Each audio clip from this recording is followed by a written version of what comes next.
Tony Dodd is sadly no longer with us, and attempts to obtain these photographs from his widow have proved fruitless. I contacted Derek many times between 2009 and 2011, but he was reluctant to give me details because he had suffered intimidation and was very wary of speaking to anyone.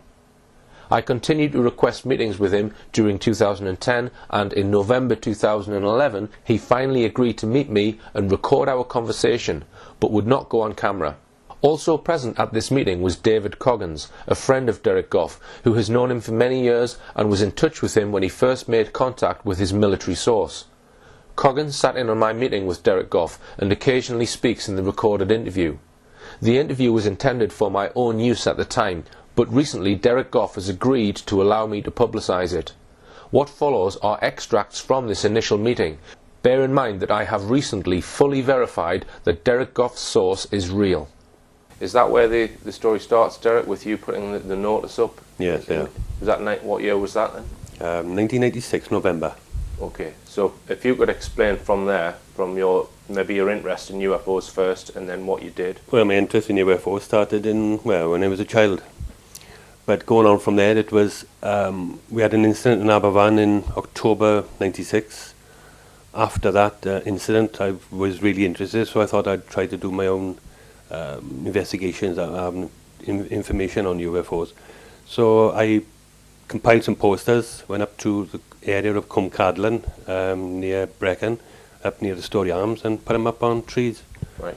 Because there's a visitor centre as well. That was on the 2nd of November, 96. On 6th of January 97, I had a phone call, which I wasn't home at the time, stating that a gentleman would like to speak to me in regard to a poster that somebody given him would be up there, right, who was in the military. Okay. And the story went from there. He gave me the gist on the phone what it was about, and he said it's more serious than lights in the sky, and I arranged to meet him. Okay. And he did say he was in Special Forces. He said, would you like... whose car were you using? So I said, he said, can we use mine? I said, yeah, fair enough. So my partner at the time jumped in the back seat. I jumped in the front. Before we started off, before car was started, he showed me his documents, which was a card, like a credit card size, perhaps a little bit smaller than that.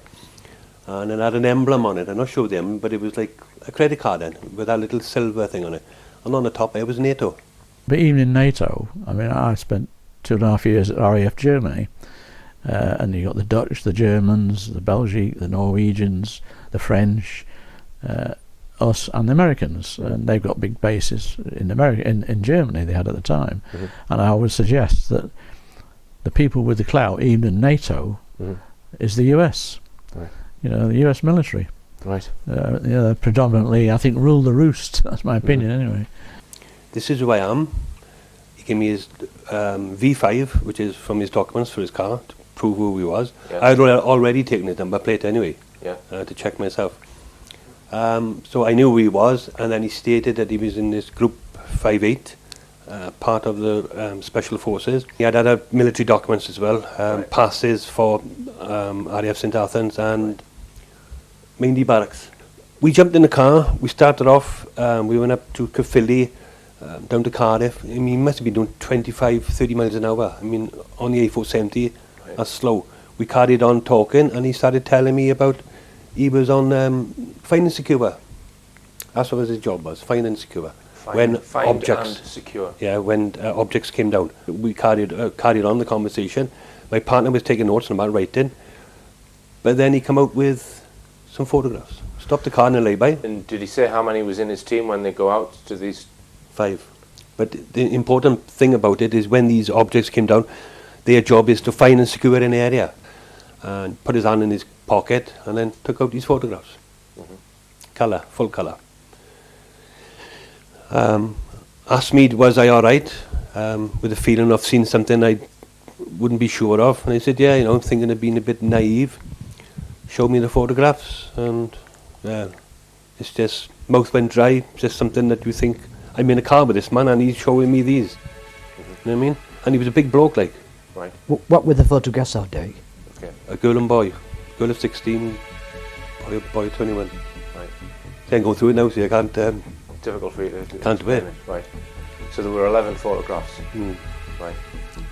And No genitals. Mhm. Are gone. just take your time. Teeth missing. That's and the boy had most of his skin was peeled off. All the top layers, just red. Mhm. It's just horrifying. Right. And that was horrifying enough on its own, but to think that you're in a car with this man and my partner in the back, Uh-huh. I mean, I think I'm a bit handy, but compared to this guy, after what I seen, I thought, and I'm stuck in the middle of this. Right. Anything could have happened to us. Yeah. You know what I mean? So just to specifically ask you about the injuries, Derek, if that's okay. Did you see any edges of flesh cuts or anything like that? No, just no genitals, nothing. Right, okay. All gone. But there weren't any. I mean, like in the animal mutilation cases, you have certain characteristics. No, where the genitals are, there was like a circle, like A circle, gone out, like Just- something a cutter had gone in them, but it was like a cutter had gone in and taken them out. Okay. yeah, it's just, but it was no mess, eh? No mess. Which I understand now, but I didn't understand then. But now I know about Right. this blood thing that Right. carries on. I mean, it's just clean cut. It was just like somebody had put a cutter in and Right. taken it. So just to get them, we'll quickly list them. So the genitals were gone on both the male and the Yeah, female. yeah. Right. And what about the breasts on the Gone. female? No, nothing. No teeth. No eyes. No teeth, no Lips eyes. are gone. Okay. And were they decomposed at all? Or No, no. did That's this- another right, okay. funny thing. And was the skin gone on the entire bodies on both of them then? or No, just on the boy. on the boy. So he He had said the it's like skin- somebody just peeled it off, right, all the top part. right. And but the girl had her head hair removed and all of her. All the hair gone. It's like if it looked like a newborn child that had been, but had grown up, born Right, like that. Nothing. right, No okay. facial hair, nothing at all. So she just had genitals removed. And Breast, breast removed. lips. Lips. No, well, if I say eyes, the eyes were sunken in then. Okay. And he said to me that when he checked it, because he got to check for certain things, possibly life, there was nothing there. And did it look as though the chest cavities and stomach area were sunken at all, or did they look like normal? No, they looked. Well, the breast was just like somebody had sliced the breast off, Okay. and it was just red there, just that Right. deep colour of red. But Okay. there was nothing coming down the sides or. Right. So was any blood dripping on the carpet? No, nothing at all, nothing. We were just talking earlier about how similar this sounds to some animal mutilation cases. For example, if taking breasts, we find that in some of your cases, tell us what has happened with udders and all the rest of it. Yes, well, it's quite common for large semicircular or circular cuts to be made and a whole udder of a cow to be removed, or on the side of the body sometimes, in sheep as well. Right. So why they're doing that, I don't know. I mentioned before that on both bodies, Goff claims that they were hairless. All the hair had been removed on the heads and the pubic hair. So that checks out with the 7 bodies up in Dalby Forest. Then, Yeah, doesn't it? and we were looking at a picture of a seal earlier on, Yes. which just tell us about that, David. I think you've got it Yes. down there. Yeah, this is interesting because we're back in Yorkshire again, on the beach at Filey, Yeah. which is not a million miles from Dalby Forest, Yeah. on the Yorkshire coast, and I think it's a harbour seal, and it's got some very neat holes at the back end. There's two circular holes, probably in the anal area, and the second one genital, and then there's a sort of oval-shaped hole further up its tummy, very close to the circular hole there, and then the head has been completely stripped of all tissue, not a whisker, and very neat sort of edge. There's a massive abrupt change between its neck area, with it's still the outer skin there and the blubber, and then you've got the skull and the jaw, including the ears and the back of the head, pristine,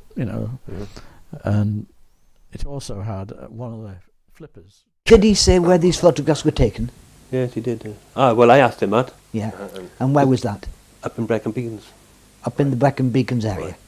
Right. And did he explain to you what their part of the mission was in dealing with those corpses? Just tell us what he said. Wait for the military to turn up. Right. The Americans always turned So up. their role was to go there, seal the area off, Find and secure. secure. find and secure, And do nothing else. and then do nothing else. So they weren't allowed to touch them. or Nope, anything. nothing. Right. Then they had to wait for the Americans. Yes. Right. And did he say what the Americans then did with the? There was a police officer was called up to the military range up in Brecon. Top military police officer, I think it's above inspector, and they were told he tried to intervene on the investigation that was going on because it was in between public land and military land. Right. And the American officer said to the gentleman that I was I'd been in touch with, if he doesn't go, he said, shoot him. Right. That's how bad it was, he said. Right. And he said, believe in me, if he hadn't gone, he said, I would have to done it. I was under orders, I had to do Right. it. So this team he was in were under orders from the American. Always Americans, he said, Right. always. Okay. And that's not the first time. He said he had other photos as well. This is where this other gentleman that we're talking about from Yorkshire got more information out of him again, and other Can we photographs. name that? Yeah, Tony Yeah, Dodd. Tony Dodd. So, and did Tony Dodd tell you where he put them, or what he did with them, or whether he gave them to anybody else? He said he got them in. I got some in my possession. I've already put them in a safe place. He said, but there are other places. There are He other didn't say pla- friends, other places. Other places, plural. Yeah. Okay. Right, because that's one thing that I have tried to do. David Caton spoke to his wife to try and get those, but she allegedly threw out all of his research material when he died. So. Or could somebody have got there? So he showed you the photographs on the first time, 11 photographs. Did he give you the photographs at that point or not? No, not then. Right. No.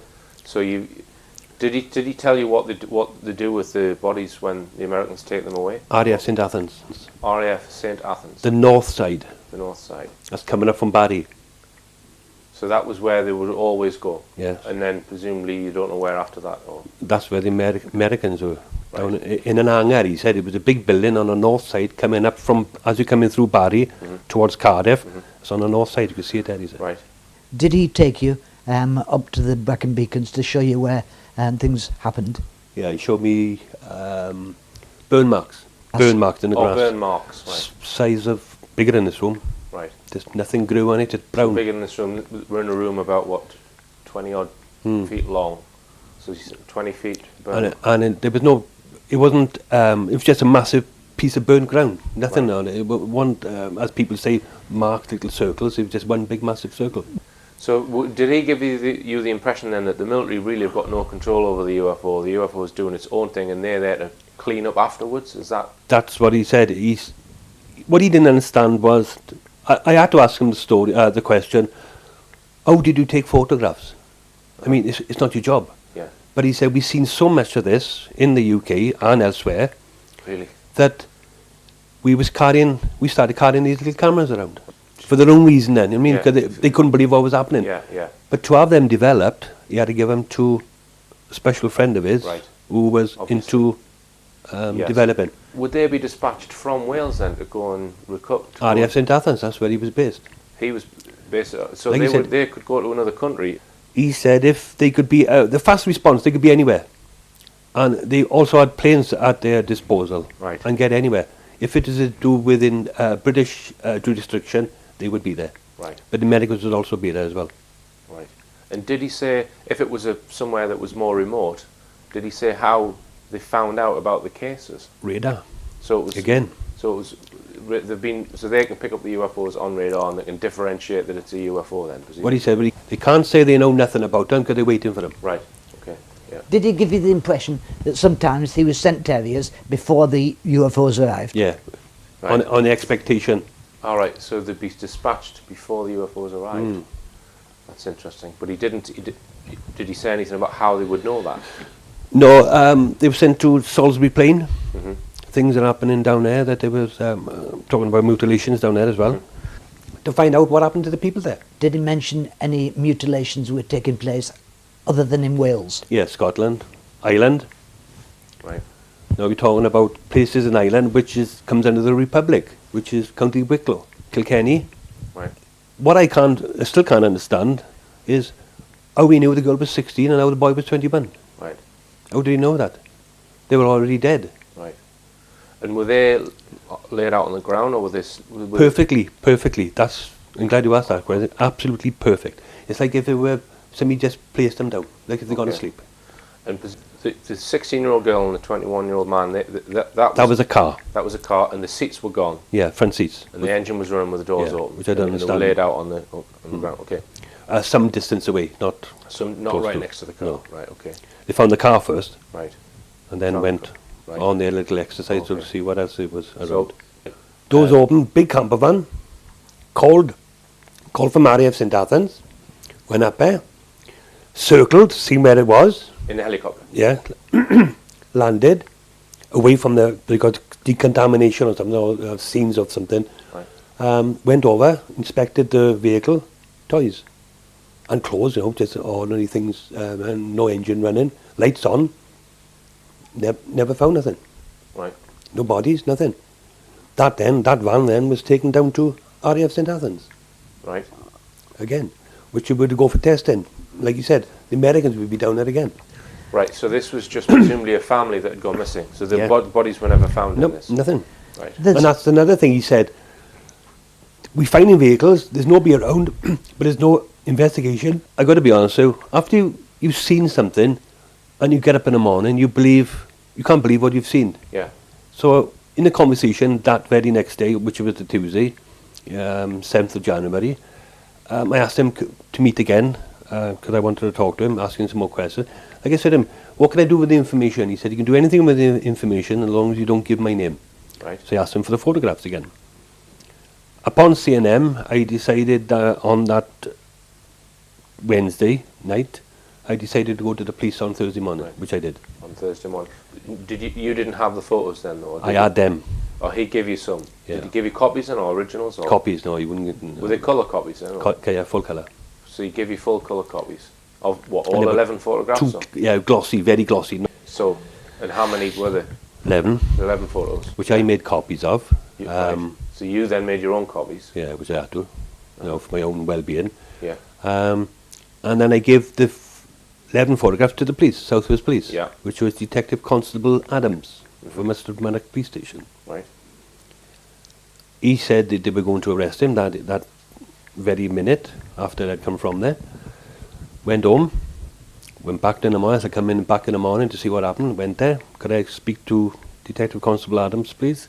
He'd gone on holiday. You had given them all 11 photographs? Yeah, that's where they'd gone to arrest him. They went to arrest him.